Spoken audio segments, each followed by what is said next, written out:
What's going on, everybody? Welcome back to another episode of Gaming with the Broscast, episode 215.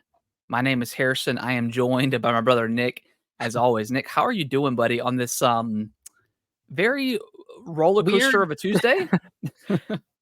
I'm doing good. I'm doing as good as you can be. Woke up.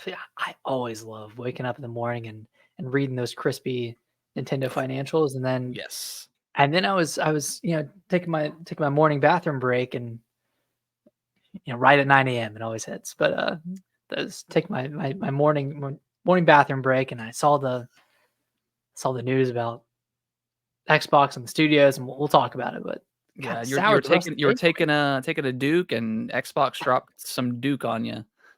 They dropped some Duke on me, everyone else, a bunch of employees. Yeah. So we're all covered in Dookie right now. Yeah, we'll talk about that here in a little bit. And then of course, the Switch 2 is finally acknowledged by Nintendo, which is Yes. incredible. So we'll talk about that here in a little bit. But Nick, before we dive into what we've been playing, because I'm very excited to hear about Another Crab's Treasure for you. Yeah. From you, what how's your week been? This weekend was really busy. We had Yes. 5 people stay with us this weekend for a baby shower on Saturday that Alicia kind of like helped plan. So she was really busy with that and went over there early on Saturday. But we had one of our one couple friend and then another friend stayed on Friday night, and then they left Saturday, and we had another group of people coming in Saturday night, and they left on Sunday. So it was like just a lot of people. It was really great to see everybody. It felt like a little reunion of all our friend group who went to NC State together. But That's cool. very tired on Sunday. It's like Yeah. it was like a rainy Sunday, so we were just chilling, and then kind of out of the blue decided to go see the movie Challengers, which is Oh, okay. that Yeah. tennis movie with Zendaya. It was really, really good. I thoroughly enjoyed it. Like it was such a cool movie. Like I feel like it encapsulated tennis very accurately. Yeah. And then just the story was really like well done in my Okay. opinion. So yeah, it was good. Cool. Yeah, Yeah, I've heard good things about it. it was great. Yeah, that's good. Yeah, it was a good weekend. And then I forgot to tell you, I will not be here for the podcast next week because I'll be in Okay. Cancun Okay, that's from fine. That's fine. Sunday to Wednesday. Yeah, I mean, unless something crazy happens, we might just end up skipping it. That's totally fine. Okay. We got a banger today to talk about. So Got a banger today. I'm excited to talk about most of the things today. So yeah. yeah. But how's your weekend? Just like your week, extremely busy. We had Kellen's birthday this week. He turned 7 years old. So we just been Brittany and I just been buying a bunch of stuff, decorations, which we already had some, but it's winter decorations. She was, she opted to bake the cake and decorate it this year. So she made a really awesome Minecraft cake, which she like layered it so it looked like Minecraft. Like it looked really really good. Um, and then she made like a cupcake, but formed it into like the Minecraft sword. So that was really awesome. So she was spent pretty much all week baking, and then the day of, she just piped everything and got it ready to go. But she like made her own icing, fondant, like everything from scratch. It was really good. Wow. So we took him out to the dinner on Wednesday, and then Saturday we had his birthday party. Ended up raining for a lot of the day, so they canceled the bouncy castle, which was a bummer. Dang. Which I mean, in hindsight, like they probably could have brought it because, like, funny enough, like the exact time frame which we had requested it there was no rain at all. Like there may have been like maybe 10 minutes of like a light sprinkle. Yeah. So I was a little bummed out personally about that, but and so was Kellen at the beginning. But once like all of his friends were there, we had like a bunch of kids show up. He was good. It's fine. They started out in our basement playing, and then as soon as I realized the weather wasn't going to be too bad, I sent them outside. We had like blow up Minecraft swords, so they were playing tag and stuff like that. So they had a really good time. We cooked hot dogs, burgers. Brittany made broccoli salad. I mean, the kind of the cookout works. Oh yeah. And then I think everybody left around like 6-ish, and then we cleaned up, and then we just chilled and had a couple drinks, and you know, did our thing. But it Yeah. was a really good weekend. Um, and then Sunday, man, I probably have not slept that much in a long time. Like, You should sleep all day, like just during the well, day. I mean, I got up with Kellen, like made him cereal and stuff, and then fell back asleep, and then got up again and went downstairs and was watching some TV. I was gonna play some Stellar Blade. But then I was like, you know what? It's like it's rainy. Like I'm just gonna go upstairs and just lay down in the bed and just see what happens. Just see what Just see what happens. see where it takes me, you know? Just see where it it takes me. Just go. Just see Yeah. where it takes me. So I ended up falling asleep, and then Kellen came up like 30 minutes later and fell asleep too. So he was tired, and we both ended up waking up till like 8:30, which 8:30 PM? yeah, which I think we got in bed at like 5 maybe. So it was like a good long nap. Oh, Um, man, that's yeah, great. That's lovely. yeah, and then woke up and um went to McDonald's and got a nice chicken sandwich. Got the kids Did you get the something. McChicken or did you get the chicken sandwich? No, I got like the spicy deluxe with like the tomato and the lettuce and a little The like spicy deluxe, bro? sauce. Yeah, it was, Delicious. and like the fries were like really hot and like it was a great McDonald's experience, which McDonald's is like very 90-10 on the freshness scale. So that was 90 freshness or 10 freshness? 90 like not fresh, and 10 Yeah, like you might yeah. get hot You fries. gotta hit the sweet spot, like, when Yeah. you almost wanna be burned by the fries, and that's when you know that they're That's all it was. just Like, incredibly you fresh. always grab that little the little car fry, you dabble in it and grab Oh, it. absolutely. Okay, let me ask you a question because Okay. Alicia kinda thinks I'm crazy for doing this, but when you go to Chick-fil-A and you let do you go to Chick-fil-A a lot? We probably go maybe once a month, maybe, something like Once that. a month? Once or So twice. when you're taking it home, do you grab any car fries on the way Of home, or do course, I you gotta save test them out. I don't do car fries on the way home for Chick-fil-A. I But see, save it all for I the sauce. do I'll do 1. I limit myself Alicia to just said 1 you're crazy in the background. because I mean, you get a decent amount of fries, but, like, depending on how big they are, they may take up, a lot of the pouch or whatever. The So servers, I'll yeah. do, like, 1. McDonald's fries, I might do 1 or 2, but, yeah, I'm like, some people will eat all the fries on their way to their house and then just eat the chicken sandwich or the burger. That's crazy. That's psychotic. That's a serial That's killer mindset to do it like yeah, that. To eat the yeah, that's entire thing of fries? yeah, Yeah, I that's crazy. there's a cadence. You go like and it's not a set order, but you gotta do like a little bit of little bit of sandwich, a little bit of fries, sip Yeah. a drink. You know, it's I've a been watching, it's like the trend on TikTok where, like, the wives or girlfriends are trying to keep up with their husbands' eating pace, and, like, all the guys are just casually eating it, but it's like it's not fast, but when, like, the girl is, like, trying to stuff her face, it looks really like, it's yeah. really funny. But yeah, 1 or 2 fries but yeah, if you're dogging the whole box of fries before you get to the house, like, what are you doing? And then you just got That's and a you raw just sandwich? sauceless yes, sauceless fries and a raw sandwich? That's Yeah. it's crazy. Yeah, that's even in the car, like, I still have to have that cadence of, like, okay, couple fries, bite a burger or sandwich, Yeah, if you're on like a road trip or road something. trip, yeah. Yeah, yeah, of course. That's crazy talk, like, yeah, dogging the whole thing yeah, it's just Yeah. Also, one more thing I forgot to mention from this weekend. I commend you because I'm not a shot guy. Like I don't take a lot of shots, and I yeah, know you like I you're really dabble. good at it. You dabble. Yeah, yeah. I'm a professional. You're a professional. Um, we the girls went out for book club on Friday night, so all the guys got together and hung out and drank some beers and all that stuff. And Drink some beers. and then one of my friends from DC, he got in and hung out with us for a little bit, and we went home. And we got back to the house, and we met our other friends there who were driving in from Charlotte. And we got home, and he was like, "Shots? You guys want to do a shot?"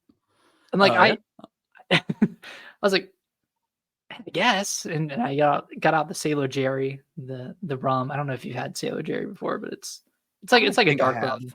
Yeah. I'm actually drinking it right now, but it's just a little like a dark rum. And granted, we're all like 20, 28, 29. 30, and all 3 of the guys took a shot, and I've never felt like older in my life because we all took it and then we all just reeled. We were like, oh, I was like, I like swallowed it wrong, so I was kind of like, I had to like re-swallow it, which is A nice just the burn. worst. Yeah. Yeah, just a nice burn.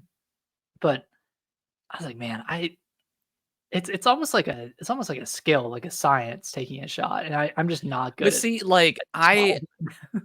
if it was warm too, right? Yeah, I mean, yeah, it was room See, temperature. so is it like a what's the flavor of it? Is it like a Captain Morgan, like a spice Yeah, rum? like a spice rum. Okay. Like Yeah, Captain see, Morgan. I can't I'm not good at those. Like What are you good at then? Like the I I whiskey, vodka? Not but see, vodka. the only thing that really take a shot of is like Jim Beam apple because it's like Okay, just so kind of that sweet. has a flavor. It Yeah. has a flavor. Yeah, or if like we go out and they don't have Jim Beam apple or something like that, we'll get like Crown apple or something like apple. Like Something apple's like apple. the go-to. Big apple Like, guy. but if it's just like a straight shot of like tequila, that always makes me wince. Like that's just and like vodka, I can't do straight vodka very No, much. I don't think I It's could it's today. horrible. Yeah. I remember the first ever, and sorry, I'm sidetracking us a lot, but the first ever shot I did was and it was at our It was Trace party, wasn't it? With Diego no, when Diego brought you, or was that before? I didn't have a shot there. I just had well, actually, You did no, that have a was shot. Everclear. Yeah, That that was was Everclear. Everclear. Or but did you have a shot of Everclear, or did you have like a shot of like the Mountain Dew and Everclear or something like that, like a mixed It was drink? probably Mountain Dew and Everclear. Okay. But the first straight shot that I remember was Jack Daniels, and that was with Brendan and Ben, and Yeah. I took it, and it was at, like, our old house's, like, kitchen. I Yeah. took it, and I immediately spit it out in the sink. I was like, "Ugh." Like, "What Ugh. is that?" Yeah, Jack Daniels is not. Yeah, I'm It's not a not big like fan of an Jack Daniels. introductory drink by any No. means. Yeah. Yeah, and see, like, I don't even think it's that good. Like, in it doesn't taste good at all yet. yeah. Like I bought I think I talked about on the podcast, but I bought the Brothers Bond bourbon. They finally had it in North Carolina. So I'll make every once in a while I'll make like just like a that on on the rocks or whatever. And sometimes if I take a too big of a sip, it'll like I'm like like just feel the little hairs growing on my chest. Yeah. Yeah, Put it's some like blue hairs very on. it's like very like bourbon's good if you just sip it, like a little tiny sip at Like, a yeah, time. nothing more than that. Yeah. Otherwise, yeah. I was having this I had a glass last night when I was playing Stellar Blade and I just took a sip and it was too much. I was like, oh Little god. little bourbon and boobies. Yeah. Little bourbon and boobies. Um but yeah, it was a good week. Nice. Yeah, Very long-winded way of saying good week. yeah, it was good. Ready to get back to the kind of the norm, which Brittany's birthday is next week, this Friday, so we're going out, so never mind. Hey, But next week. yeah. But how much have you gotten into deeper into Stellar Blade? I am through I got like so I guess how far are you in it? I don't wanna over I explain got it. to like the city and I did like all Okay. the side missions you could do there, and then I'm in like the big desert hub area. Like, kind And of like I'm that open world area a yeah, little and bit. I've been Yeah, just exploring that because like it's just so fun, man. It's just such a really cool fun. vibe to run around with the music playing. I mean, we talked about it last week, but just like the music is so good. Like the combat encounters are so fun. Um, the few bosses that I fought in are really fun. Like yeah, I'm just having a really good time with this game. Like I'm not necessarily rushing it. I'll probably play. I'm definitely gonna play some more this week now that I've finished another Crab's Treasure. But um, yeah, I'm just really enjoying this game. Yeah, me too. I'm like kinda like taking it slow, doing things I wanna do instead of like trying to rush through the main story. Yeah. So I've gone through that and I've gotten like the first like major thing that you need to get. Like you probably Okay. had that like debriefing with the Oracle guy, and he's like, you need to get 3 of these, whatever's. I've Yeah. gotten the Yeah. first one of those. Okay. Um, and then I've gone back to the city, and like you can kind of like see the city change and kind of not rebuild, but just get more populated. Oh, So that's there cool. are more quests to do and that kind of stuff. So I've been uh, cleaning up a little bit of those, and I think I put it down so I could finish. Like I fully changed my focus to another crab's treasure, so I could get through that before I jump back in. So it's been a couple of days since I've played Stellar Blade, but from what I remember, like I think uh I was like just about to go to like the second, like towards the second main thing that you need to get. Okay. I'm Cool. like probably 7 hours in, 7 or 8 Okay. hours in at this point. Yeah, I'm probably 3 or 4, maybe something like that. It's really good. I Yeah, think the I like it a combat lot. is great, exploration, like the for me, this game is checking all of the soulsy boxes that you can check.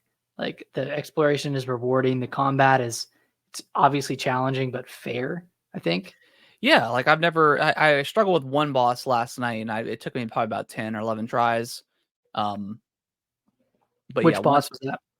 it was the one. I mean, it was in the desert area. It's like the top, the northern part of it. It's I don't know. I think it was like almost the same boss fight you have right before you get to the city, but it was just like another version, maybe. It had like a different like skill set, but had like the big ring around its head, and like Was that down in a pit? yeah, yeah, it was in a pit, like kind of a pit area. Okay, I've not beat that boss yet. Oh, okay, I think that's just where I think I stopped playing, like, I ended the night having not beaten the boss, and I okay, haven't been back to it since. gotcha. But that was challenging. What was your strategy for beating that guy? I mean, 'Cause I assuming we're talking, it's in the first like desert area, but it's in like the northern side. Because like that's where you get like one of the health upgrades. It was up in there. I think it's the same. Maybe I'm talking about a different boss in that area because that area was like a little bit further in Yeah. to like the main area. I don't know. Yeah, we might be talking about different Okay. bosses, but I think there are like a couple of like overworld, not Yeah. overworld, like There's side like bosses. I think I fought in at least 3 bosses in the overall area. Mhm. But yeah, the one I'm talking about, the basically my strategy was like just parry, just try to parry as much as Yeah, possible when you can. And then he does this move where he like throws like a rock at you, or like gravel or whatever. And I just do like I just hold triangle down and do like the warp sword strike, and it'll warp you that's to it. And then I've got the upgrade where if you tap, as soon as you land the first hit with that, you tap triangle and circle, and she does like a kind of like a whirlwind attack. yeah, Um, so it gives you like some extra damage and stuff like that. So try to. I mean, it took me quite a few tries to do it, but once I did it, I was pleased. But my hands were like hands were hurting pretty bad after that. yeah. It's a Um, fast-paced game. yeah, and like the the PS5 controller, it's so wide that like I don't know, sometimes it It feels a hurts. little funky Yeah, to play with compared to the Xbox controller. it does, especially for Soul. Well, this game is a little bit different with with the action button being on the face buttons, but Mhm. yeah, it feels a little off when you're trying to play like a Souls like game. But yeah, Celebrate, man, it's good. It's really good, and for all of it, again, just to have all this stupid controversy around it is so ridiculous. And whatever.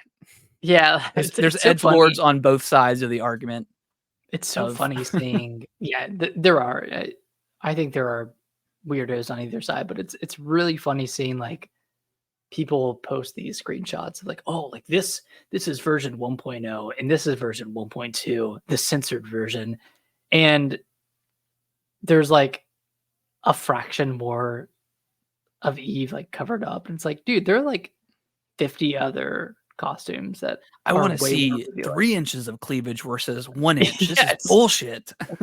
it's so weird, and then seeing those, petition videos from all those guys that are like, "Stop the censorship," like, "Does this look like a guy?" Or Well, does yeah, yeah, what was that one video? it was the one, I think. I don't know if I think you had retweeted or something, but like he was like shirtless, but he was like kind of Yeah, he ripped-ish, I works out, yeah. guess. And he he was lifted like, up the shirt, right? he's like, do you think this is the body of an incel or something? Like, Do you think it's this like, is the wife of an incel? Do you think it's this like, is the bro, like bride? if you use the word incel, like you're Probably an probably incel. an incel. Like, come on, And it was like the most Jesus. like, oh man, that was I was like, you're that's so this funny. is like what's the term? Like you're joking, right? Like this is, like, This has to be satire, yeah, this right? is satire, right? Right? Right? Right? Please, Right? right? Like, don't bring your wife into this, please, please. Yeah. The body. This is the body of an incel. It's like, bro. Is this the gym? Is this the home gym of an incel? This guy, I don't know. It might Yeah, be probably. I mean, you look, I don't know, based off man. of you posting a video on a petition page for uncensoring Stellar Blade. I don't know. But aside from all that stuff, which is no part of the It's just been such a slow developer's New fault. Year's, like such a slow news time for everybody. Like You gotta find we've something got to to, do. there's got to be something that we have to fight over Mhm. to get us through. I just cannot wait. At first I was like, I can't, like, I'm not ready for it, but I cannot wait for the Grand Theft Auto 6 controversy and just Inevitably, yeah. yeah. Whatever it may be, right? Just Yeah, because whatever like form it gaming takes. journalists these days they're so funny. Like a lot of them are like like they're going against Stellar Blade and saying it's too much, and but it's like, but what about Grand Theft Auto? Like that's like a super high regarded game, and 6 is going to be, they're not going to, you know Tone it down. tone it down. I mean it's Florida, so they're not going. There's Yeah, no way it's going to be toned toned up. down. Yeah, it's going to be toned up to the maximum. Praise Hale, Um, praise Dale. Yeah. So yeah, I can't wait. I at first, like again, I was like, I'm just not ready for this internet and today's Twitter, but I'm ready, baby. I'm ready to We're dive into ready. Yeah, these we're comments. we're primed up. We're ready to go. Ugh, yeah. But Nick, another crab's treasure. I Yes. beat this game last week. I think I beat it after the podcast last week, but so far, unless of course I really liked Prince of Persia: The Lost Crown, and I'm haven't finished Stellar Blade yet, but so far I think this game might be my game of the year Wow. personally. So what are your thoughts on it? I think it's up there. I I was like very on and off with the combat throughout the game, and it wasn't really until uh what's that area? Flotsam something. The Flotsam poison Vale? swamp. Yeah, Yeah, Flotsam yeah. Vale. It wasn't until the tail end of Flotsam Vale that I really got confident with the combat in the game, and I think part of it was I hadn't found a really good shell that I wanted to get shell insurance for. So like I Yeah. was constantly like dying and reviving, then finding a random shell. But then I finally went back and got shell insurance for this like for a heavy for like a yeah, a heavy shell. And Which one was it? Because it might have been the one I went through, and it carried me through the whole game. it was it might have been the same one. It was Was like it a a water not a pipe? tuna can. No, it wasn't a water pipe. Okay, that one was It's that like one pretty absolutely carried me like through the entire game. It was fantastic. nice. No, it was like it was like a can of tuna or something like Oh, that. okay. But it had a lot of defense, Yeah. which was useful. Which was kind of like counterintuitive to how I play Souls games normally. Like normally I'm more lightweight, but this one like I couldn't nail the timing of the parries and that, and I finally got it towards the end. But uh, I really enjoyed like the exploration in this game, and the payoffs for exploration are like second to none. Yes. Like kind of on the same level of Dark Souls or like a game like Elden Ring where like you go out of your way and you know it's going to be worth it. You know you're going to Yep. get something good, Something. Yep. whether it's like a stowaway, which is your kind of like your perks that you can switch on and off, or something else that like a cool shell or something. I don't know, Yeah. or a new shell. So I really like that about the game. Like that part of the game. I did have a lot of hiccups, like frame rate hiccups, Yes. Some especially very towards bad the ones. end. And in that one area where you fight the imitation crab boss. Yeah. Which is weird because I went back to it today. I went back after I finished the game and I fought the Gravekeeper, Okay. which Yeah. I should have done before the end of the game because you Yeah, get because you get upgrades. upgrades on the Yeah, but I went back to that area and like it went from stuttering for like 10 seconds to only stuttering for a second. So I think there was an update. When I okay. turned on my Xbox earlier, there was an update for another Crab's Treasure. So Okay, it definitely helped because like getting to that boss sucked. sucked because there were 3 separate areas where it hitched for like 10 seconds each. Yep. And that was really annoying. Yeah, that I don't know what it was about the area, but it was not great. But apparently they fixed it. So glad to have seen that and glad to like glad that Yeah, I went I back don't to it. know for those that are kind of curious about the game and maybe want to, because I really do think this is like the perfect kind of game to maybe edge your way into to a Souls-like game. Like it's a challenge. Like the first boss It's really you come challenging. across, it will kill you in one shot. So it's definitely a Souls-like in that aspect, but I feel like it's a little bit easier to kind of maneuver the most. I mean, there's definitely some Souls parts to this game. Like there's some stuff that there's some bullshitty parts, and there's the creatures that will kill you. But for the most part, I think it's definitely doable, and I do think it's like the perfect entry point for like a newcomer for a Souls series. Maybe play it on Xbox Game Pass or PlayStation 5. I don't know how. I heard the Switch version is not It's super not great, and good. if it hiccups so like really like it hiccups super bad on Xbox, I can't imagine what it does on the Switch. So I would recommend it on Xbox. If you've got Game Pass, just give it a shot. I think it's definitely worth it. Yeah. Yeah, definitely worth it for Game Pass. And I think it's worth the price of admission too. I think it's $30. $30. I think it's like Yeah, it was number 2 on the eShop, which is crazy. it's pretty good. I mean, But it's been kind of hyped up for a while. Like yeah, it's been in a couple of like either directs or like the Nindy yeah. And I directs. think they announced. I mean, this was last week that it sold over 100,000, which is pretty Really good good. for an indie game like this. Yeah, I really, like, clicked, like, the the combat itself is very just kinda standard Souls, like, you have your traditional, like, standard attack, and then if you hold RB, you do, like, your power attack. Um, Yeah.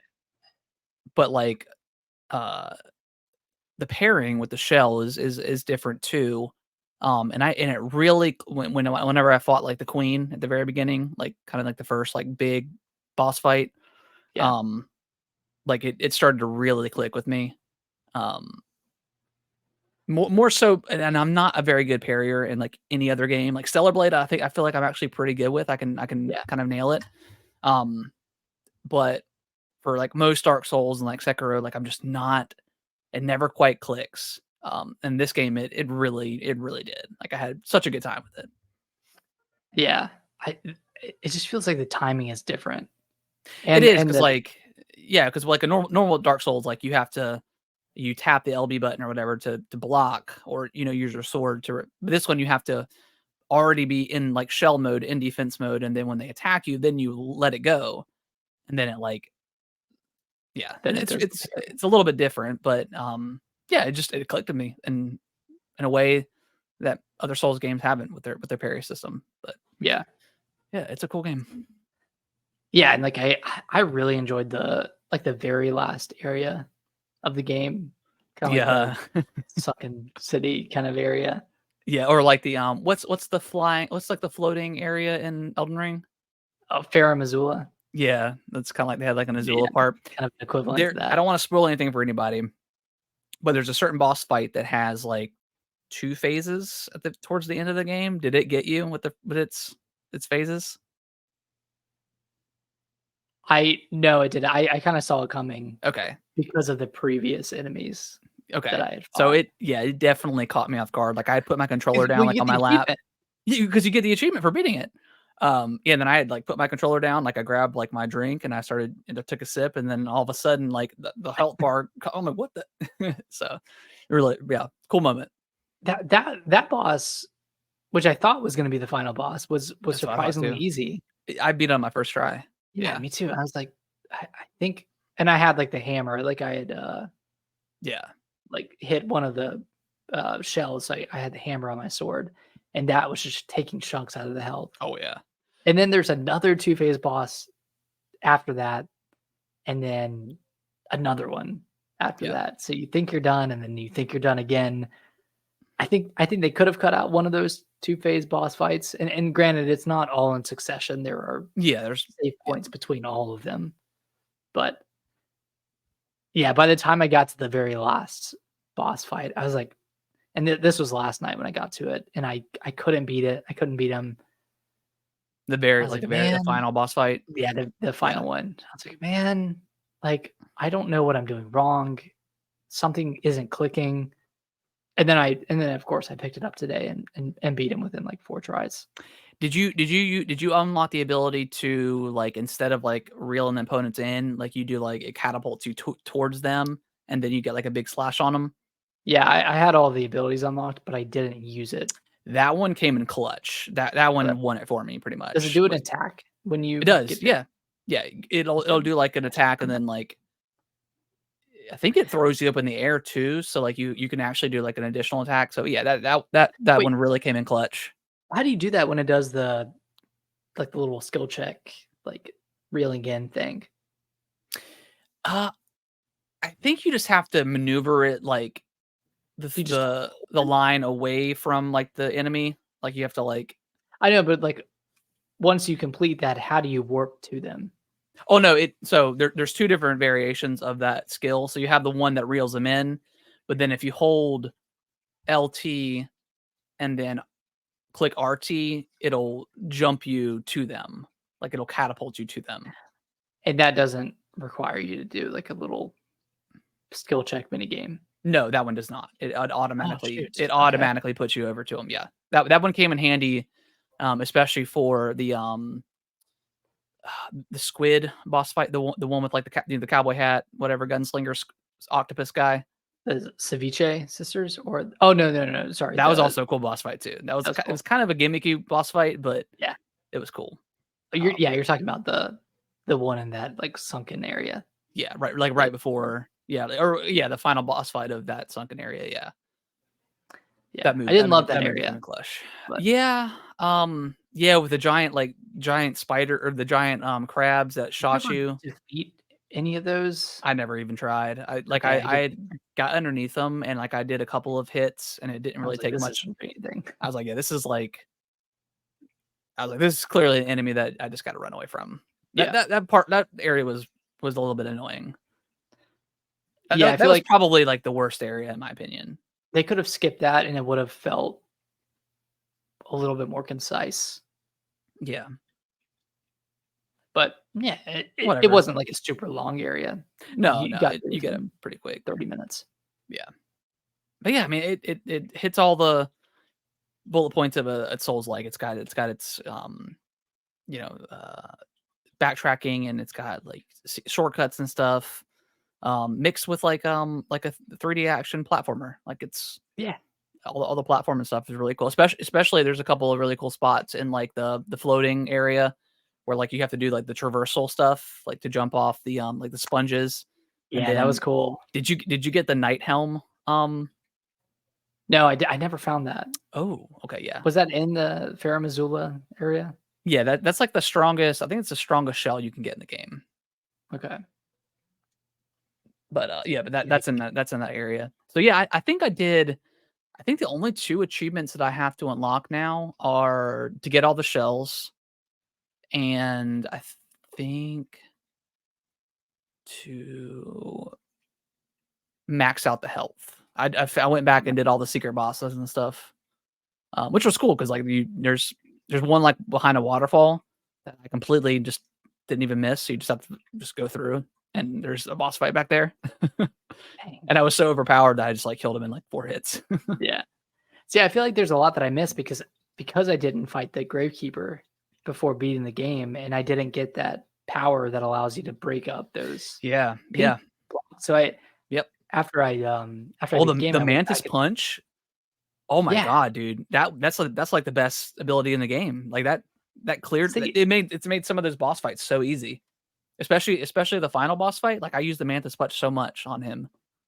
See, I didn't use any of the special abilities because they were all level 1, and I didn't even think about, like, Yeah. leveling them up. So, note to everyone else, note to self, take advantage of the mechanics of the game, and if Yes, for something sure. seems like it's off, it's probably because you haven't unlocked the ability to upgrade it yet. Like, I kept looking at the different abilities and be like, "Oh, level 1, level 1, level 1," and I never connected, like, how do I even upgrade these?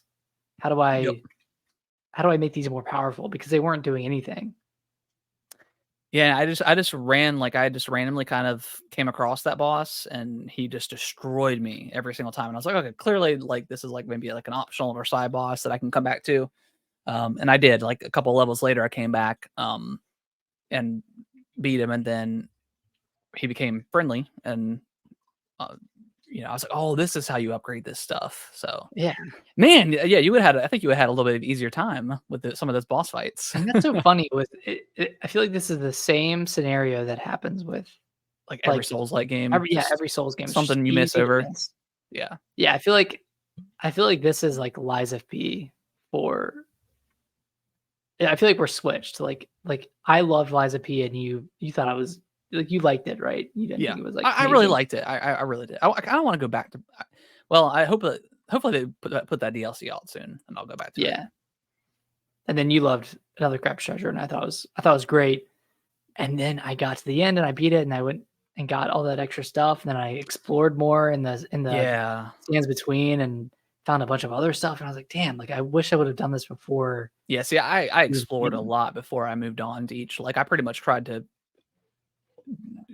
go into, like, every nook and cranny of each level Mhm. before I moved on.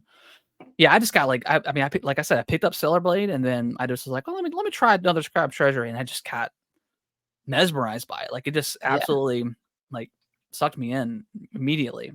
So Mhm. and it ends very darkly. Like it's It kind of does.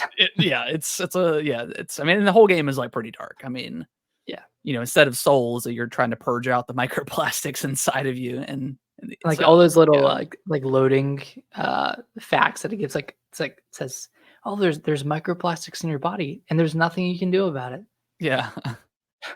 Yeah, it's very sad. Hopefully they put out some DLC or they do like a sequel to this game.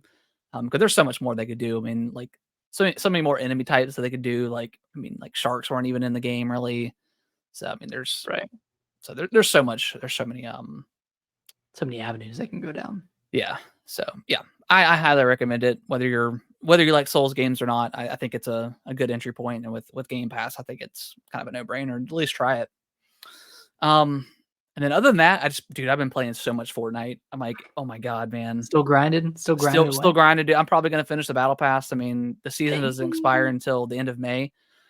So just been grinding it, man. Having a good time with Kellen. Although he's a little frustrating to play with because like if he dies or we don't It's get the Victory it's mad. Royale, or as the cool kids say, the Vic Royal, the Vic Roy,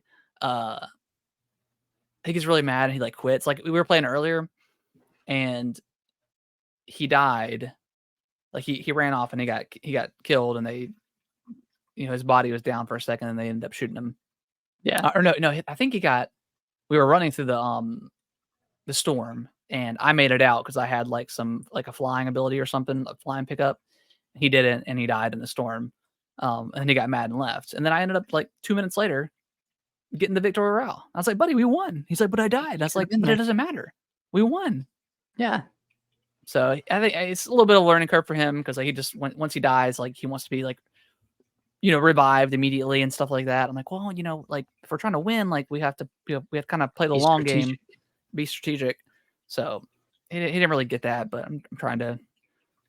He gets frustrated easy with games and other stuff too, where if he doesn't win, he just wants to nothing to do with it. So, Yeah. but he got some V-Bucks for his birthday, so he's got a I don't think he's bought any skins yet, but he bought like a little. They just added like Star Wars stuff in there for Star Wars Day. And they had like a little rideable, um, uh, one of the rideable vehicles from Star Wars Oh, as an emote. So he likes that. Is he into Star Wars? No, he just likes it because it's like a little AT-AT, and it's like a Okay. miniaturized version of it, and he's just like Yeah. and you can move with it too, so it's really cool. But I'm all in, dude. Like I've been playing like crazy. Like 8 p.m. every day. They refresh the shop. Oh my god, you've been there for the refreshes? I've been checking it out, man. I haven't bought anything. Like I haven't purchased anything yet. Like now, as soon as they add like some more Dragon Ball Z stuff or the Attack on Titan skins that I missed, I'll probably pick up those when they drop. But yeah, I've been checking every day, so I'm Man, locked in, you're man. in it. You're in it. Yeah, I'm locked in. Oh yeah. All right, let's dive into the news because we got a lot to talk about. Do you Yeah. want to end on Nintendo, like end on a higher note? Yeah, let's start low and high. Okay. Low and high. All right. Well, I'll let you read the story about Xbox. All right, so announced today, Xbox is shutting down Tango Gameworks, who made Evil Within 2, Hi-Fi Rush, and Ghostwire Tokyo. So a lot of really good games, and then they're shutting down Arcane Austin, who produced Redfall last year, to not critical acclaim. Didn't do very well. It was a bad game. Yeah. Yeah, it was a bad game. And the other two that they're shutting down, Alpha Dog Studios, who produced Mighty Doom, which was an iOS game, and then Roundhouse Games. I'm not exactly sure what Roundhouse Games did, but a lot of their staff is transitioning to another team under Bethesda. So it's four Bethesda studios that are getting shut down.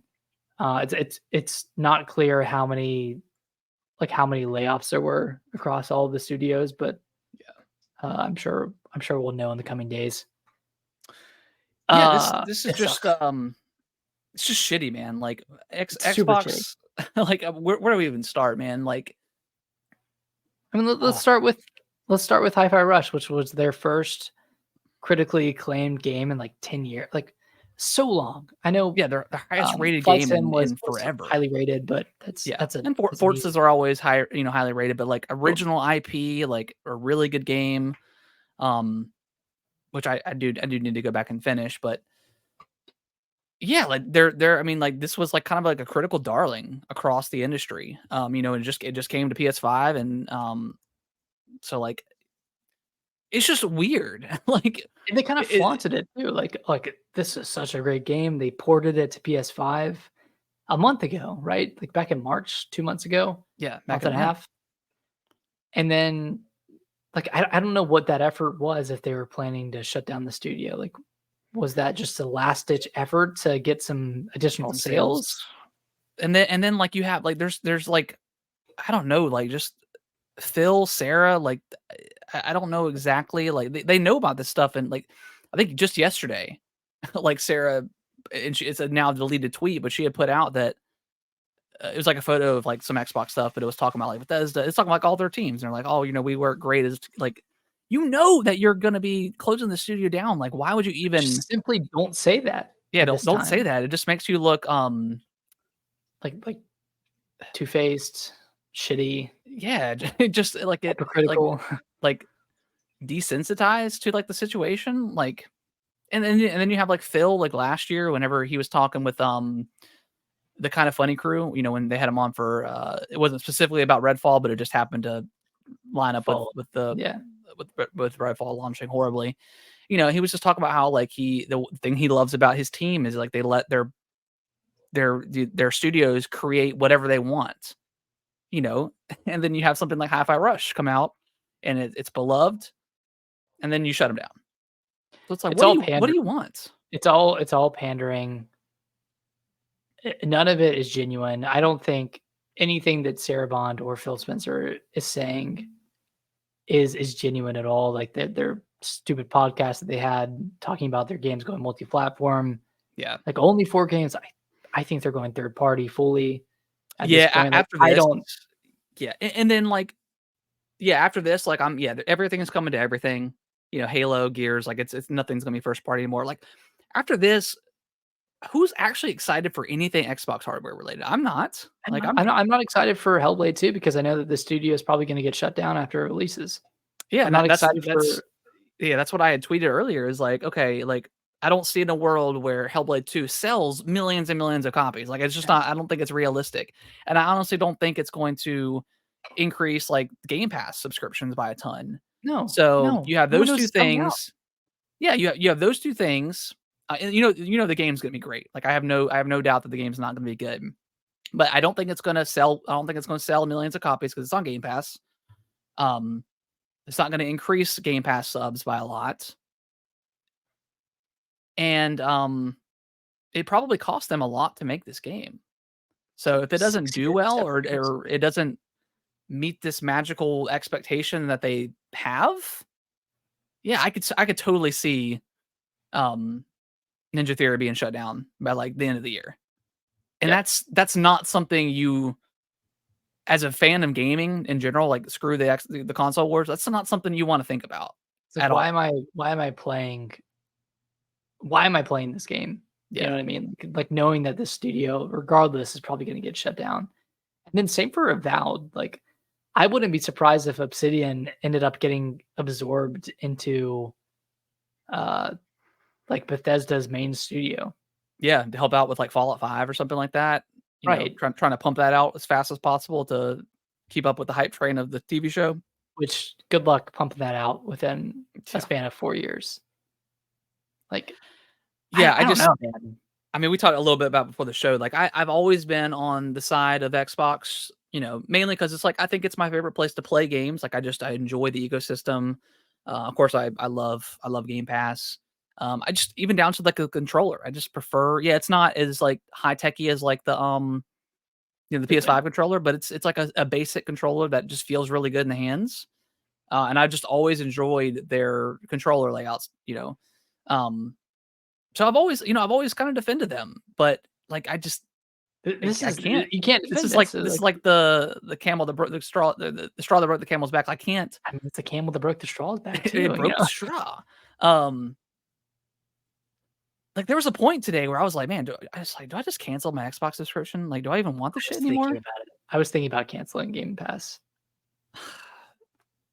I was like, no, I I want to. I I was want to play. like I want to get through Hellblade. I was, like, looking into getting a Steam Deck. I was like, "Man, should Sell I the just" Xbox and get a Steam Deck. I mean, not sell the Xbox, but, like, Yeah. should I just kind of move my interests elsewhere? Because, if all their first party games are going third party, I'm sure Starfield is gonna go third party Oh yeah, I'm sure. with the, Shattered Space update Oh, later this I fall. fully expect there to be like a game of the year or complete edition, or no, I guess not complete because I think there's a couple of expansions in the works, but yeah, I fully expect Starfield to be on PS5 at the end of this year for sure. And to be honest, thinking about a game like Elder Scrolls, I don't want that to just be on Xbox. I Yeah, want it to be cross-platform because what if the game doesn't perform up to these, crazy expectations that they have with a game like Elder Scrolls 6? Like I now like man, if you were to ask me a week ago if I thought the Bethesda acquisition was a good thing, I would have said yes, but now I don't think it was. I don't think this acquisition or Activision acquisition was great, costing them $70 billion, and now they're trying to, scramble to find the resources to continue supporting Call of Duty. yep. And they Like, just got rid of 1,900. They laid off 1,900 employees across a lot of their studios, and now they're shutting down these studios. Like, man, like the corporate greed is crazy. It's like they just want to focus on like their big sellers, like Call of Duty, and they've got like Candy Crush and shit like that. But it's really frustrating because like you said, like Hellblade Avowed, what if this Indiana Jones game doesn't do well? Like, are they what if going it to shut sucks? down Machine Games? Like, what if it sucks? Like, what? I just like I really I don't know what the vision is anymore. And I thought I did even after, after their podcast and they came out and said, we got these 4 games, we're going to, kind of explore this territory of putting, some of our stuff onto other platforms. And I was like, okay, you know what? That makes sense. Like that's where Xbox has always been going. But you've been gobbling up all these companies and now we're starting to close them all down. I just don't get it. Yeah, and I don't get it. I feel like they're just always a day late to everything. You know what I mean? Like I feel like they're chasing trends. They're trying to create these mega hits. They're trying to create these like viral sensations Yeah. that you can't create, right? It's very organic, like something like Power World, Helldivers 2. You can't create that with the intent of it being huge, Yeah. and You just kind of get lucky. you got to get lucky. And I Something feel like pops off. the ethos of Xbox right now is just it's so different than like Nintendo, where Nintendo was when they were down and bad with the Wii U, like Iwata he was taking pay cuts to avoid laying people off because layoffs, like they don't breed good products from the people who remain at the company. Like Yeah. people are just scared for their jobs. They're not, given the freedom to be creative. Like Yeah, if I'm an employee of like an organization and my head of like my studio is taking a pay cut, granted he's probably being paid like so much money that a pay cut's probably not a big deal, but like just the fact that he's doing that, like that will motivate me and like make me want to, okay, it's like, let's damn, like let's I want let's to do let's well. get let's Get us dig back. in. Yeah, let's dig in. Let's get let's get the company back up, Right. It's like we're Um in this together. It's like a camaraderie thing. yeah, and like and I don't know if that's just I mean, because we look at Square. I don't think it's in the news. Is it in the news this week? But they just canceled a lot of projects. I think like $150 million something worth of games. So it's definitely not like just like a Japanese thing that I've seen. It's just Nintendo, or at least unless we just don't hear anything, like they're so radio silent with their layoffs or something like that. But I'm sure with like the how the internet is these days, people would find out. But like they've got something that just works with Nintendo. And Yeah. and And and and, may, and maybe it's because like the scale of their games aren't so incredibly high where it costs them, $400 million to make a game.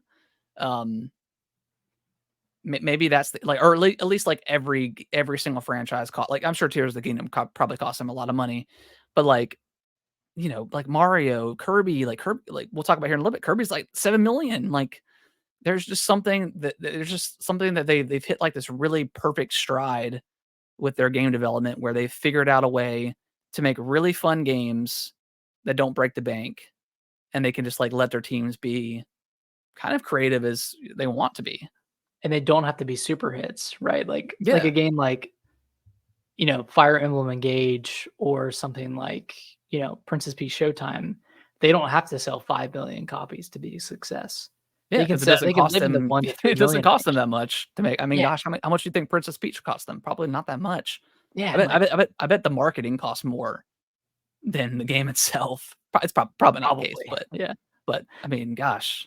But looking at like Ugh. Nintendo has like 65 first party games that have sold over 1 million copies.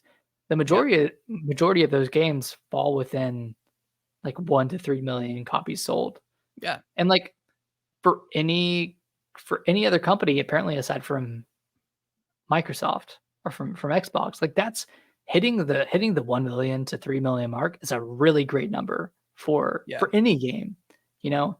Like maybe not for something like, Zelda Tears of the Kingdom or Super Mario Wonder, but you balance it out, right? You have your mega hits Yeah. like Tears of the Luigi's Kingdom and Mansion's like 15 million, like right, like that 16, that something like. went way over their expectations. And then Jeez. you have smaller games like Xenoblade Chronicles 3 that, that developer Monolith Soft has had the ability to pump out these games while also helping with a bunch of other games like Zelda and Yeah, Splatoon, but they have exactly. the autonomy to do whatever they want to do. And knowing that these games, like, they're only going to sell like 1 million to 2 million copies each. Yeah. But that doesn't matter because they're valued, right? Unlike Tango, where they put out Hi-Fi Rush and it wasn't probably wasn't a financial success releasing on Game Pass. Like I know there were 3 million players, but what does that even translate No to? one's no one's gonna sub to Game Pass for that game, and it was a shadow drop, so it's like that one's tough because I just don't see anybody subbing to Game Pass for that game. So it's No. like, but it's like, what are your expectations? Like you said, what are the expectations for this game? Like, Like you shadow dropped it, but you didn't put any marketing behind it. yeah, zero marketing. It Like was a until after the $40 fact. game. But it was still like it was a critical Yeah. success. So And then I one don't month know. after, or like one month and some change after you put it out on another platform, you're like, oh, we're just gonna shut the studio down. It makes no sense to me, man. I really just, I'm wondering, like, and like I've always liked Phil, like I really have, like I think he's a he's down very to earth, charismatic, senior and guy. like, I mean, you mentioned earlier, like, yeah, they're just kind of lying through the teeth at this point. Like, how much is how much is it their vision, or is it like Microsoft's overall kind of okay? You've had a long leash with absorbing all these studios, buying all these studios, acquiring all these studios. We haven't seen a lot of return on these because there just hasn't been any games. So Yeah, not a new eh, COD this year. no, Or there's in gonna be a new call. 2023. No, sorry, in 2023 there wasn't. Was there a new COD in Yeah, there 2023? was one. There was what, Modern Warfare 3, right? Modern Warfare 3? Yeah, you're right. You're right. Yeah. Sorry, I thought that was 'Cause original that one Hit sucked. That Streak. one's like that one, their campaign was like 3 hours long or something like Yeah, crazy. yeah. Um, Okay, so they had a shitty COD in yeah. 2023. So this is like the first Call of Duty, like, technically, underneath Microsoft's, wing. And, like, we just came off the announcement of, like, the Direct, that's happening next month for them, and they're having, like, a Call of Duty, I mean, they haven't confirmed Call of Duty, but it's a Call of Duty showcase right after. So, a lot of people are speculating that's Black Ops 5, which, I think Black Ops is, like, The the best. favorite, Call of Duty franchise right now. So it's just been like, man, like, it's been crazy. Like, last year they had the developer direct, what a lot of people liked. Hi-Fi Rush came out. Then, they had the Redfall came out and just sucked. It was horrible. Starfield comes out, and while I thought it was okay, but I think a lot of people realize that Bethesda games and how they make their games is kind of like old at this point, Yeah. outdated. Um, and then you have like all the people, oh, Starfield's dead, blah blah blah. It's like, well, it's a single player game. People just moved on. Like, Steam concurrents aren't everything. So like, I'm trying to justify and be on Xbox's side and all this in this matter. And then they have a really great developer direct, in January. All those games look good. Avowed looks. I need to see more of that Looks game. better than it did. Indiana Jones looks promising. Um, and then all the stuff started happening with Like the layoffs. the layoffs, and then Xbox, all that stuff got out there about these games going, third party. They had their stupid podcast, and then I feel like they kind of started getting back on top a little bit now that we were getting away from that podcast. Got the the June Direct announced, and then we're back here. It's just like they just never Like can continue the momentum at all. yeah, it's like they can't catch a break, but they're not like it's all their fault, right? It's not like, Yeah. oh, they're just Yeah, what was people Xbox? out to No, it's get like the them. stuff they're doing. And did they ever actually come out and say anything today, or is this just all third party reports? I know Tango Uh, came out and said they had yeah, they had it's something on Twitter. But has Tango. Xbox or Sarah or Phil mentioned anything? They've been No, silent, which it was just the developers. weird. I think Arcane Lion, one of the guys, one of like the studio heads came out and just said that it was ridiculous that there's no support for creative visions anymore. Yeah.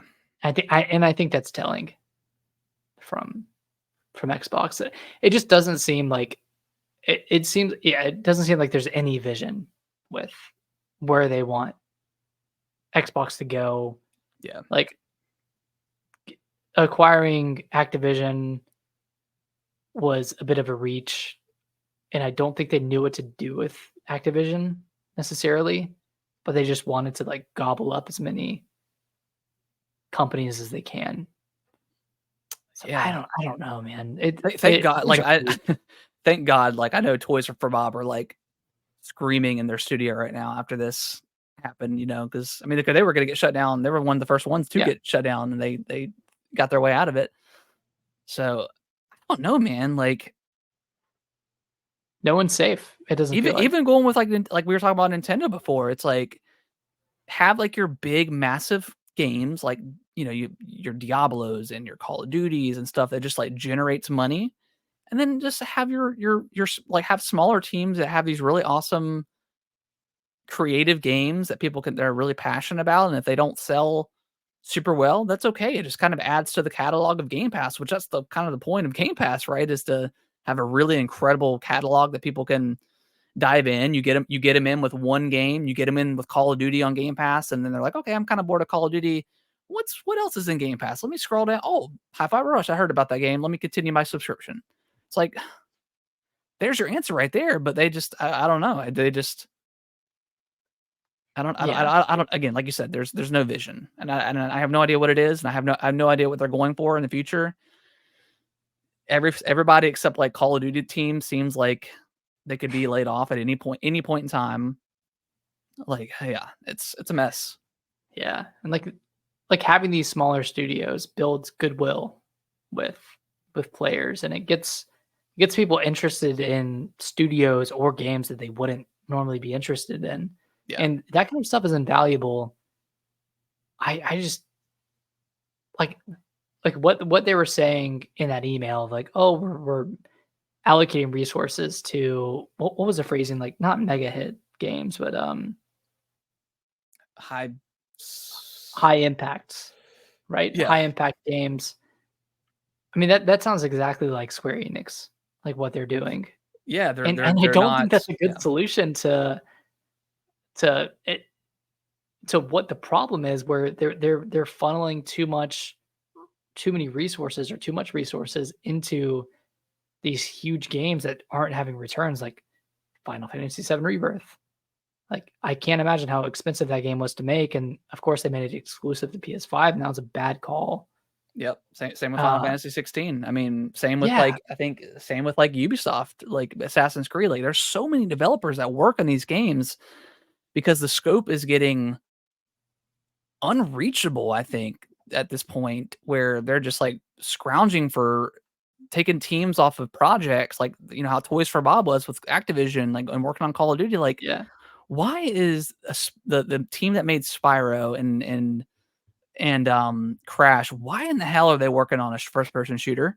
Like, what are they doing? Making skins for And that's probably Call what of they're doing. Duty? They're probably making stupid skins. Like, yeah, it just it's too much. It really is. Like, it's so frustrating just to see these companies wasted, these developers wasted, like, wasted talent. Yeah. I know we say, like, Xbox One era was, like, one of the worst eras for This Xbox or this one of the might most. be end up this era might end up being the worst. I think it is. I mean, Yeah, I think this is an all-time low for yeah. Xbox. I don't know if, like, at least in the mind share or from a goodwill perspective, if this is recoverable. Because, you can say all you want about Arcane Austin, even There's a though they lot had of a people bunch on of Twitter great right games. now, and I generally don't always agree most of the time with Twitter and, like, what people are saying, but there are a lot of people. Like, That are pissed. it feels big to me Like, shutting down versus your Tango. normal, your normal Stellar Blade. Not like nobody fucking cares about Stellar Blade and its controversy, but this feels like this could be pretty huge It feels like, in "Fuck the you, long run. Xbox." Like, Yeah, I'm actually done. yeah. Like, I think a lot of people have that same sentiment right now. Um, I really wonder if, like, Game Pass was the downfall of It probably Xbox. was. Like, I Honestly, wonder if it was something where they were clearly losing the console wars, and they're like, "Okay, let's create this service where we will pay extra money to get these games in for free, quote unquote, and then it changed to first party games are gonna be, free or coming day one to Game Pass." I wonder if that lack of sales for those titles ended up getting Xbox in the spot that it's at right now. Yeah, because they followed the subscription trend and inadvertently trained gamers and trained us Yeah. to wait for games to go to Game Pass. Yeah. Like, I can't count the number of times I've wanted to pick up a game, and I'm like, oh, it I mean, seems like even it's gonna there's be even Game Pass. it's reported that Lords of the Fallen is going to come to Game Pass this month. And so you picked that up on PS5 as well, right? Yeah, I've got it. I've still got Okay. it sealed. Yeah, Yeah, we both bought it on sale on PS5, but $20. Come on, that's $20. that's like nothing. But yeah, another one of those games where it comes out at $70 and you're like, there's a lot of other games out right now. Do I just wait for this to go to Game Pass? Yeah, Same with the game like Jedi Survivor. yeah. That one just came to Game Pass. Like they're inadvertently training gamers to wait. And they're suffering, and developers are suffering because of that. Yeah. I don't know. Like we'll move on here from Xbox, but yeah, it's a damn shame.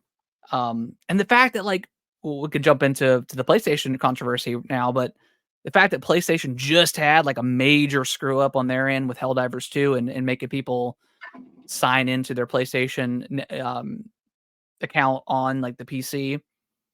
Like you could have came off of that and had something really like kind of I don't know had whatever like yeah big PlayStation looks bad now. But the backtrack.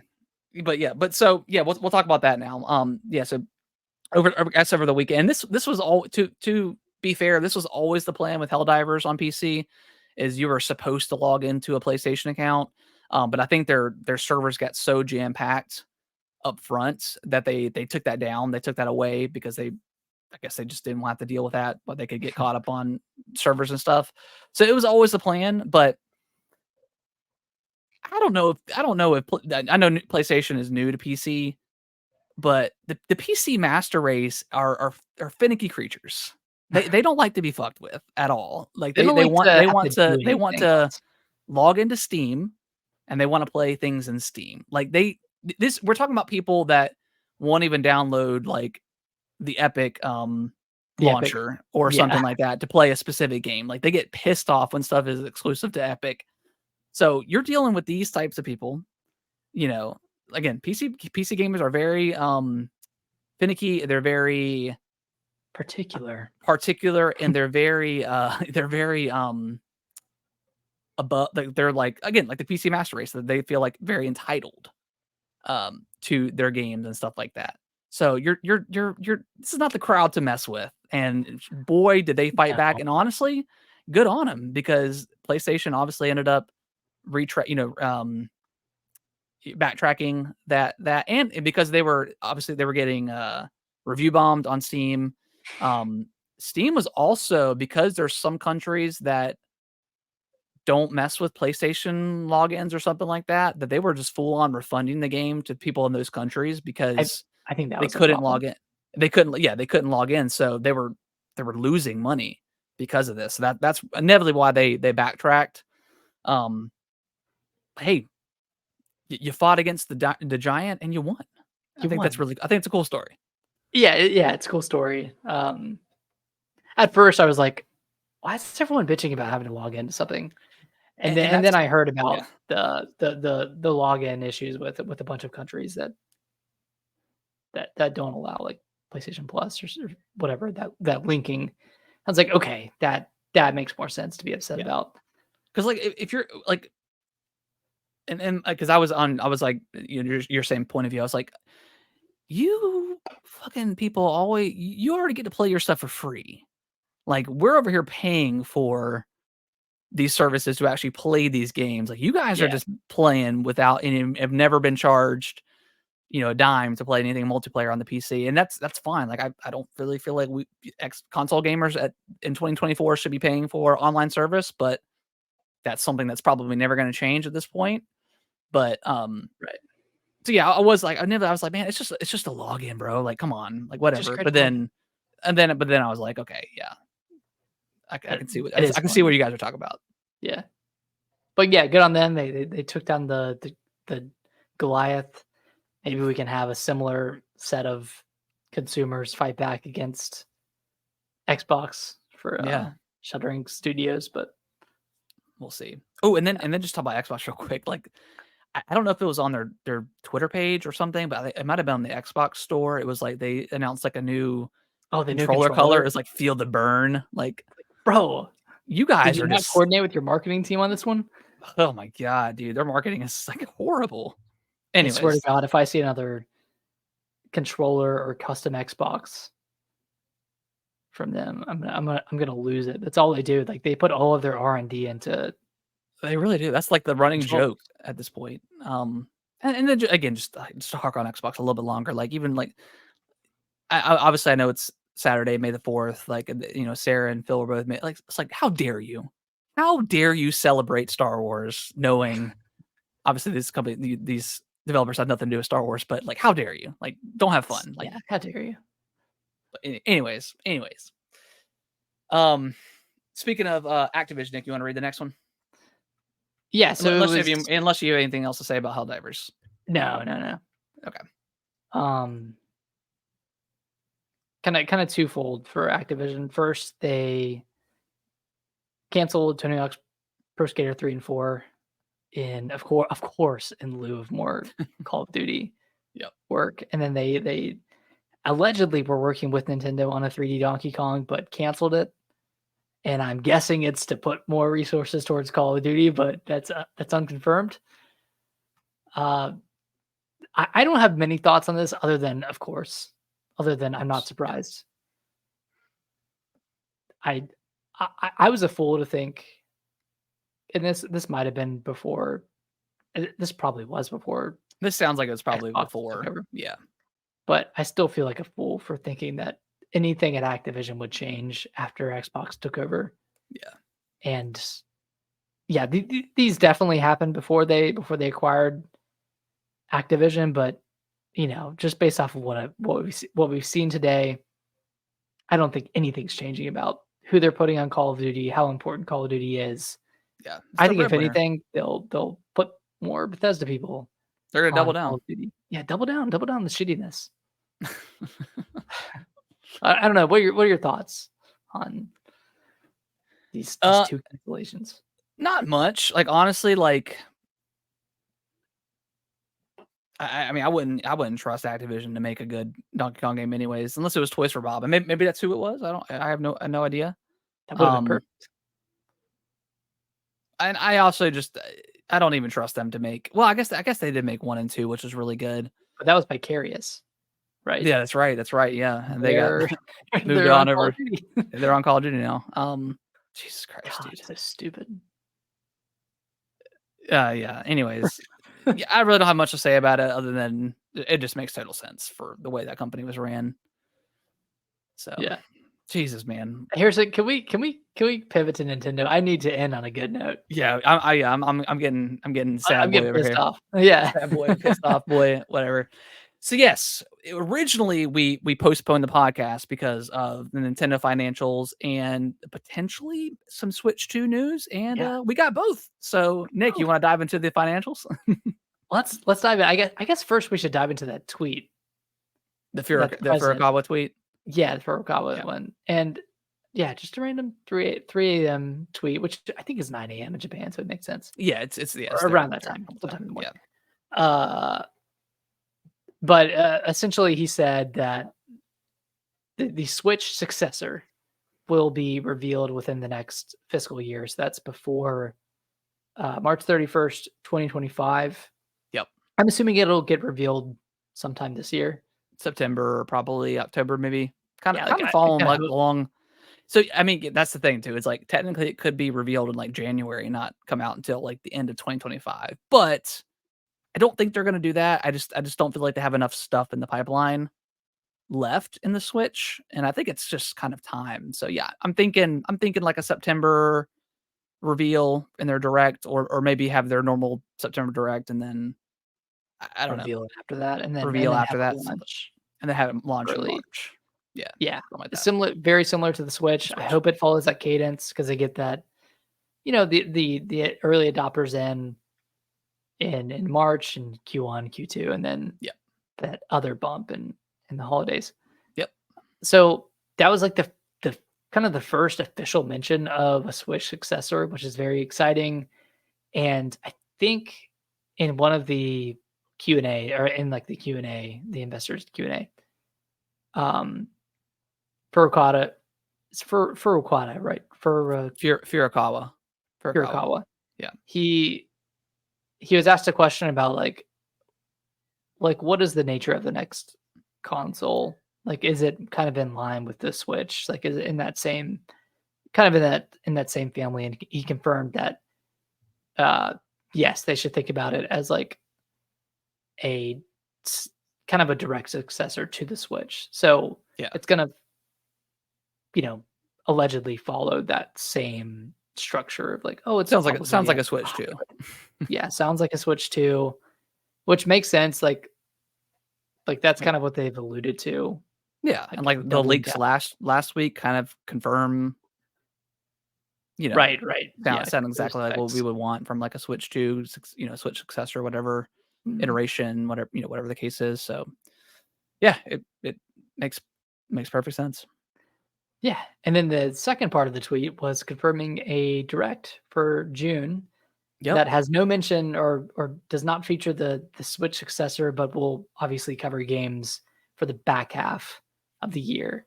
And at this point, we know of no games that are coming out past Yeah. June, past Luigi's Mansion 2, which is a remake slash remaster. So kind of the doors are open for When does that launch? Luigi's Mansion 2? it's I think it's late, like mid to late June. Uh, I think.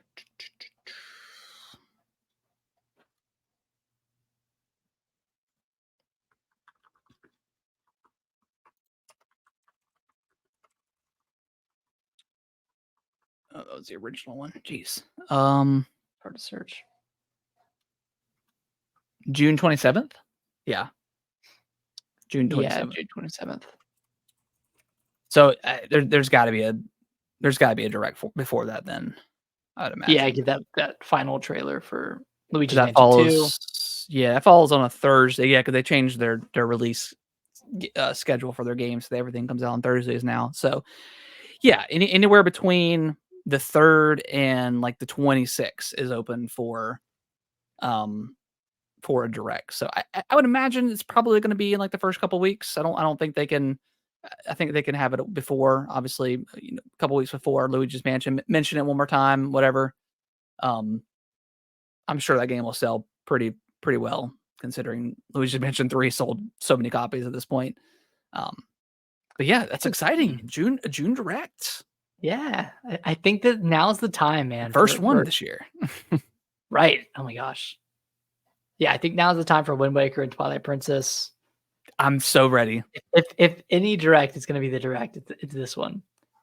It would be very Nintendo of them to wait until the last year to finally give us these damn games. Yep. And then same for Metroid Prime 4. And if I it's think not that's a here, holiday then game. if it's not here, it's a launch title for Yeah. Switch 2. I think this is the final game for Switch. I mean, it was promised on the Switch. I think it's coming to Switch. One of the first games announced and one Yeah. of the first to come I out. think we're gonna get a big like special edition for this game too. Like, oh yeah, I'm ready. Yeah, I'm ready to see it's it. gonna be bad. Yeah, very ready. Give me some new amiibos. Just give it to me, man. I'm ready. I'm ready for those Samus amiibos, man. Yeah. But like outside of that, I mean, aside from the rumored Fire Emblem 4 remake, I don't I think know that'll be there. what else they could put into the back half of the year. I'm sure it'll be mostly like remakes and small titles. I'm sure there's a Kirby Yeah, game. I don't see any new Donkey Kong or obviously Mario games. I think that's all just gonna be slated I for want the them to Switch hold it 2. for the Yeah. Switch too, you know? Um Shit. Xenoblade X, Xenoblade Chronicles X. Do it. Put it on there. I mean, even that one, I'm like, should they just put it on Switch too? Yeah, that's true. Yeah, that probably needs that would probably look really nice on Switch too. Because Yeah, the Switch is yeah, using like similar yeah. architecture, processing power to the Wii U. There wouldn't be like much of an upgrade with that. I mean, because other than like, and there's probably some other games, but like, I mean, Twilight Princess, Wind Waker and Xenoblade Chronicles X are like the last big three that haven't been ported from Wii U, right? Star Fox Zero? I mean, maybe. Sure. Nah, I think Star Fox is dead. Yeah, I don't know how they. I don't know if it was ever like fully alive. Honestly, like if they're gonna do, I think they should do like another Star Fox like adventure game, and then have like obviously and like the ship combat be very Star Foxy. But yeah, I don't know. Never really been a big fan of the Star Fox franchise, but yeah, I mean, Wind Waker and Twilight Princess, give it to me, or give me like a remake of Oracle of Ages and Seasons. Mhm. I think we'll get something Zelda. I think is pretty Yeah. I feel like they've kind of been doing like one Zelda thing per year. yeah. Or like I mean, we're every other coming up year. on I mean, when did Zelda Tears of the Kingdom release? Was it May 13th? Yeah, I think so. May 12th, May 13th. May 12th. I think it was May 12th. Yeah. So we're coming up on the 1 year anniversary of that. I don't know. We're not gonna get anything for that, but yeah, I think we'll get something Zelda related. What would you prefer? Would you prefer like a remake of the 2D games, or obviously, I mean, Twilight Princess, Wind Waker. We've got those on Wii U, so like I'm excited for it, but I don't know. Like I think I'd prefer the 2D, like the Oracle games, and Yeah, I think it'd be really cool if they added in like that canceled third third party, game. the That'd third be game. so Yeah, cool. Yeah. that would be cool. Like yeah, Wind Waker and Twilight Princess is great, but I played both of those on the Wii U. We were there for those, man. Like we Yeah, I played mean, them I already. want them again. Like I just want to round out Yeah. my collection, but But yeah, what it's not. Yeah, what improvements would they make to Wind Waker? Like that one's already been improved so much. I don't think they can. I don't think there's anything they really can do. I mean, Mhm. they already improved it. It already looks great on the Wii U. Maybe make it look a little sharper. I I mean, don't know. Twilight Princess, that one still looks pretty ugly on the Wii U Yeah, see, Twilight Princess really needs to be remade, I think. because And that I don't. art style doesn't hold up. It's very muddy. Yeah, It's like that it's a that very early muddy art 2000s art style. style. I mean, if they would have done like a remake of Twilight Princess, that could be really cool. But I don't think they're gonna do that. Yeah. That's probably too much work. Something Zelda. That's all I want. Just something Zelda related. Okay. I've been itching, man. I've been itching. Like I've thought about booting that Tears of the Kingdom back up, but it's too much other stuff to play. But Yeah. Zelda's just such a fun franchise. It really is. They really don't miss with Zeldas. Not even Skyward Sword. I really liked the Switch version of that game a lot. Yeah. That one was improved greatly. Yeah. Mhm. I don't know. I don't know what I like. I don't know if I need anything else out of the Switch. I feel like it's had such a good legacy, such a good life Do cycle of you think they put games. like GameCube games or anything, or you think that's holding out for the No, Switch too? no. I think if anything, that would be on the Switch too. I don't think we see like any more I would additions. love personally. I would love to see Smash Brothers come to 60 Smash Brothers 64 come to NSO and have online support. Is that not on there already? Is it? I don't know if it has online, but is it already on there? I don't think it's on there.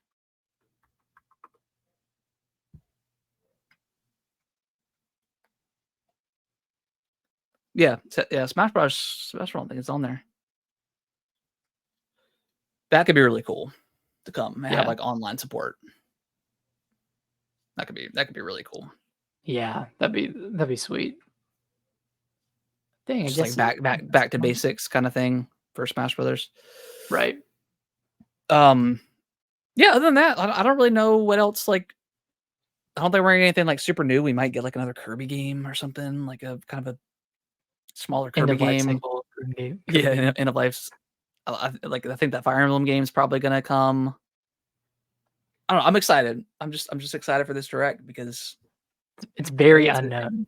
it's a direct. Yeah, it's a direct, and those are always exciting, whether they are good or not. And B, it's just who knows? Like anything is possible and nothing's possible. Who knows? Like Yeah. just it's the swan song. Potentially the final direct. You never know. Yeah, because like if they don't announce the Switch to this year and they wait until announce it next year, did they even have a September direct Probably to not. announce? I don't really feel like they need Especially if they would. Especially if the Switch 2 launches early next year. I think they would just save everything for the Switch 2 like presentation or direct, whatever it is. Do you think we get like an N64 mini? Do you think that's a possibility? I don't think so. I don't think I so think either. It'd be really cool to get one. I think they kind of like relied on that They stuff for the during the Wii Wii era. U. Yeah, Yeah. yeah. Like the legacy mini consoles That'd be and really like cool the though. amiibo and that kind of stuff Yeah. that I don't think they need to rely on it anymore. Yeah, the amiibo has kind of slowed down tremendously, Now especially it's since Smash is done, yeah. which is It's a still cool shame. getting it Yeah. with new games like Xenoblade that don't necessarily have Smash And those functionality. came out like way after Xenoblade 3 came out. Like it kind of didn't make I any know. sense to me, but it was really cool for those to come out just in general. So Yeah. They're cool. yeah. And then you Yeah, want to just briefly talk about the go ahead. no, yeah, I was gonna dive into the actual financials. Okay, so what do we got? I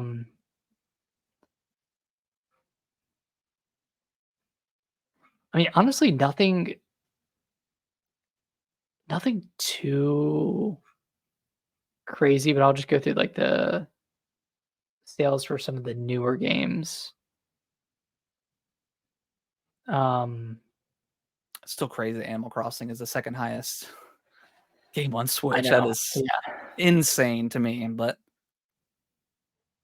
Okay, let's see. Super Mario RPG, 3.3 million that's huge. sales in I think total. that's pretty huge for that game. Yeah, I think it's right under Origami King.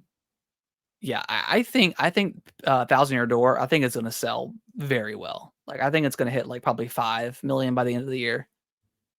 I think it'll sell Yeah. very well for them because people seem to like that RPG style more, definitely more so than like the Origami King Mhm. kind of mechanic there. So I think people like that old school RPG style. So I think Thousand Year Door is going to do very well. So good on Yeah. RPG. Still need to beat it, but get on it. Yeah, you do. Princess Peach Showtime sold 1.2 million.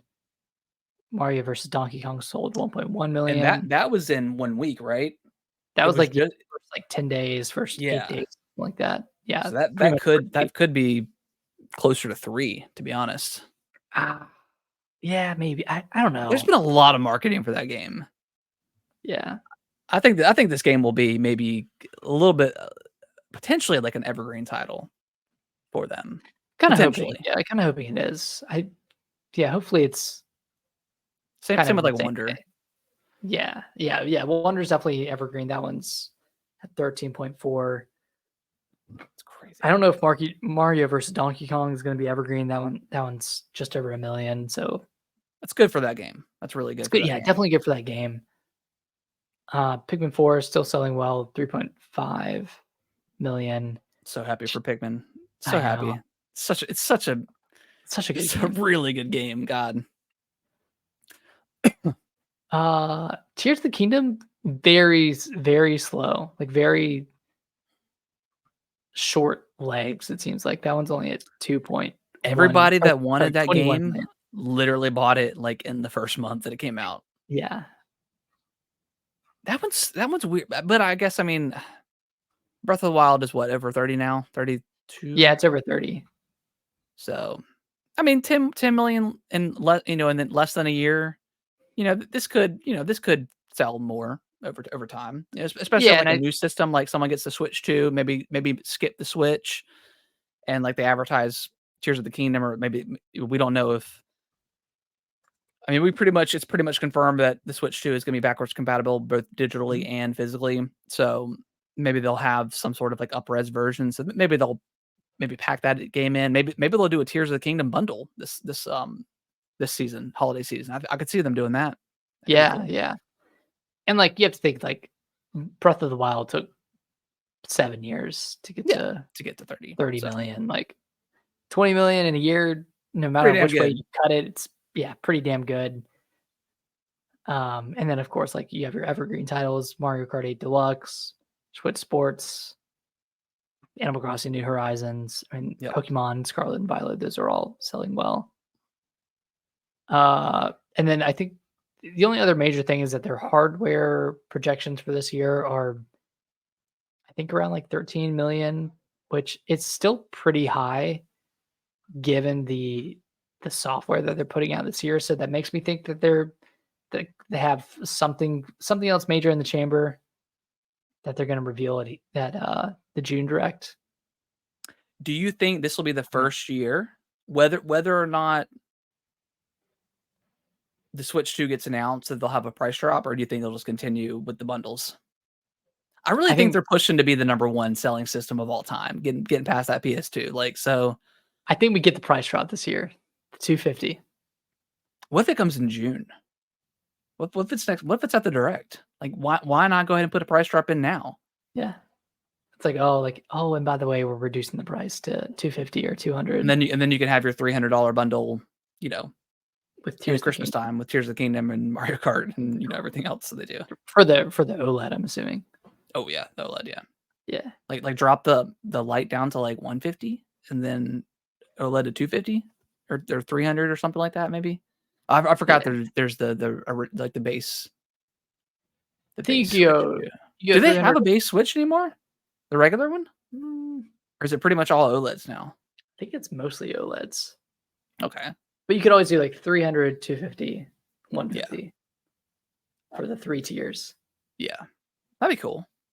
Man, it's always crazy to think that they've gotten to 141 million consoles sold without a price drop. Not a single one. Like PS2 was like they were practically free. They were like I mean, they were like 80 bucks at $80. one point Yeah. towards the end of its cycle. Once they had like all the really cool slim models and stuff. Right. What if do you think it's a possibility that they do a Switch like a light OLED this year? That would be pretty cool. That would be pretty actually. cool. Because that screen on the light is really small. Yeah. Definitely compared to the OLED. And it would look really good Having too. that, like at this point, I mostly play my OLED in handheld mode. Yeah. Because I've just been playing like smaller titles, like Balatro. Like I almost thought about picking up a Velocro t-shirt when they released the merch. I didn't even see those.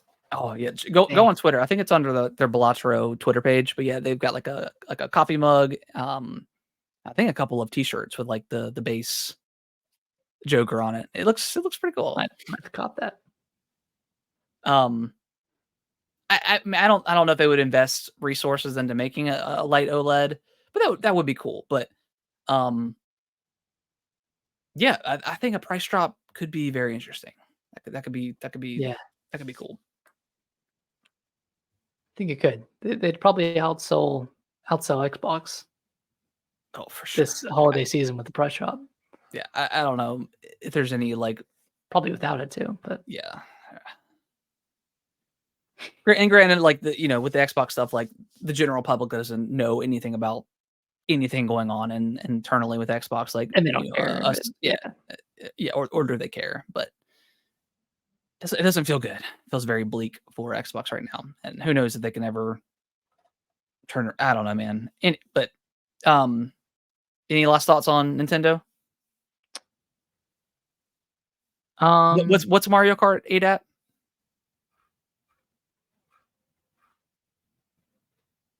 62 billion. Jeez, that's crazy. That's crazy. That's like almost half the the install base.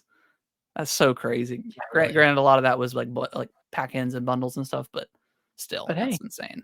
Yeah, insane. I really do. I don't know if a console will ever sell as much as the Switch and the PS2. But I I'm don't really think the hoping. I'm Switch really 2 hoping will. the Switch gets there. Just because. Yeah. And That'd be like really cool. I realistically I know the Switch 2 or the Switch successor won't hit those numbers. We're kind No, of like living never. in the golden era of Yeah, the Switch. But unless there's like another pandemic or something. which God, I hope there's not. Yeah, But let's knock on some wood on there. But yeah, yeah, yeah, yeah, yeah. Man. right place, right time, right games. Yep, That was exactly. their formula. And they didn't. I don't feel like they bulked up any during. They didn't like over hire or anything like that. They just kind They of just kept kept the on strides grinding, man. going. Kept on grinding out the games that they wanted to work on. Didn't didn't overreach, didn't do anything too crazy. They gave people what they wanted.